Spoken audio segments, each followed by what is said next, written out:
2026-এর বিধানসভা নির্বাচনে যখন একদম পারদ তুঙ্গে, ঠিক সেই সময় বেহালা পূর্বের সন্ধ্যেবেলায় জনগণের কাছে উদ্দেশ্যে পথসভায় বাম প্রার্থীরা।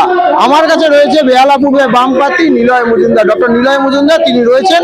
এবং ডক্টরবাবু, এই যে আজ ঘুরে বেড়াচ্ছেন, আজকে এতদিন যাবৎ মানুষের সঙ্গে যোগাযোগ করছেন, কি বুঝছেন, কি বলছে মানুষ? মানুষের প্রচুর অভাব আছে, প্রচুর অভিযোগ আছে, কিন্তু সেগুলো শোনার কেউ নেই, সেগুলো বলার তাদের জন্য কোনো জায়গা নেই। আপনি জায়গা হিসেবে কি সামনে এখন তুলে ধরছেন? দেখুন, আমি যেটা বুঝতে পারছি যে বেহালার মানুষের কাছে এখন কতগুলো বড় বড় সমস্যা রয়েছে। প্রথম সমস্যা হচ্ছে বেহালার সরকারি যে স্বাস্থ্য পরিষেবা সেটা সম্পূর্ণ ভেঙে পড়েছে, আর বেসরকারি স্বাস্থ্য পরিষেবা সেটা যথেষ্ট ব্যয়বহুল, মানুষের পক্ষে সেটা বহন করা অসুবিধাজনক হয়ে যাচ্ছে। দ্বিতীয় বিষয় হচ্ছে বেহালার রাস্তাঘাটের অবস্থা অত্যন্ত বেহাল হয়ে পড়েছে, অ্যাক্সিডেন্ট প্রচুর বেড়ে গেছে। তৃতীয়ত হচ্ছে সরকারি যে পড়াশুনো শিক্ষার যে ব্যবস্থা, সেই ব্যবস্থাটাও ভেঙে পড়ার মুখে।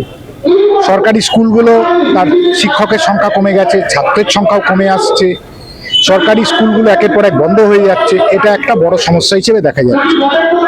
তারপরে এখনো বেহালার বহু জায়গায় বৃষ্টি হলে জল জমছে, আবার উল্টো দিকে অনেক জায়গায় পানীয় জলের সরবরাহেরও সমস্যা রয়েছে।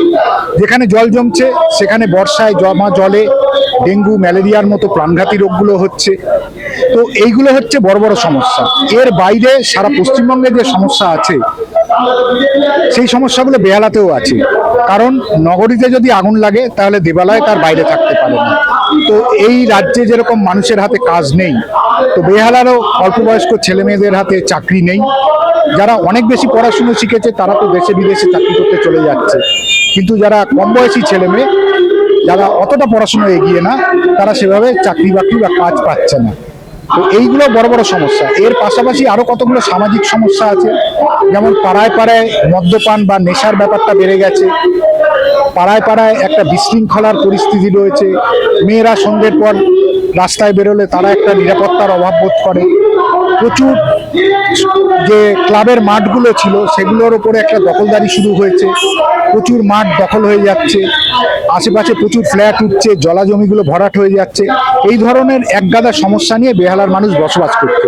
আর যেটা সরকারি পরিবহন ব্যবস্থা যেটা ছিল, প্রচুর বাস রুট বন্ধ হয়ে যাচ্ছে। এইগুলোই সামগ্রিকভাবে বেহালার প্রধান সমস্যা হিসেবে আমি মনে করছি। বেহালার যখন এই একটা ভোট যুদ্ধ চলছে, আমরা কিছুদিন আগেই খবর করতে গিয়ে তৃণমূলের এক নেতার সঙ্গে কথা বলতে গেছিলাম। প্রত্যেকজনের কথার মধ্যে একটি টান রয়েছে যে বামেরা সংখ্যায় ফিরবে, বামেরা উঠে আসবে।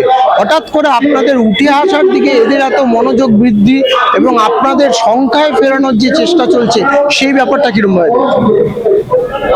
মানুষ আমাদেরকে যদি সমর্থন করে তাহলে আমরা অবশ্যই সংখ্যায় ফিরে আসব। গত 15 বছর ধরে যে শাসন চলেছে তার বিরুদ্ধে যদি সত্যিকারের আন্দোলন কেউ করে থাকে, সেটা বামেরাই করেছে।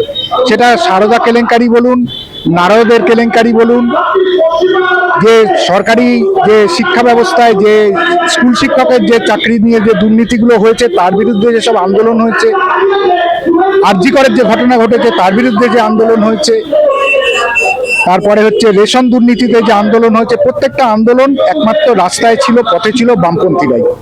কাজেই বামপন্থীরা যেহেতু আন্দোলনে ছিল, মানুষের কথা নিয়ে তারা বলেছে, মানুষের পাশে দাঁড়াবার তারা চেষ্টা করেছে, সেই জন্য তারা আশা করছে যে তারা মানুষের সমর্থন পাবে। এবং মানুষের সমর্থন যদি তারা পায় তাহলে তারা অবশ্যই সংখ্যায় ফিরে আসবে।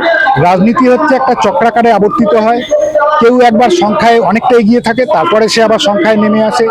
তো এই আবর্তনে এখন বামপন্থীদের আবার সামনের সারিতে উঠে আসার সময় এসে গেছে বলে আমি মনে করছি। বেহালা পূর্বে আপনি কি বলবেন মানুষকে? বেহালা পূর্বের মানুষকে আমি বলবো যে আপনারা আমাকে সমর্থন করুন। তার কারণ হচ্ছে ভালো মানুষরা সবসময় ভালো মানুষদের সমর্থন দেয়।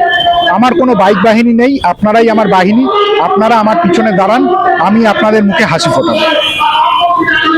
সামনেই যে নির্বাচন, সেই নির্বাচনের বড় মাওয়াতে কথা বলে নিলাম বেহালা পূর্বের বাম প্রার্থী নিলয় মজুমদারের সঙ্গে।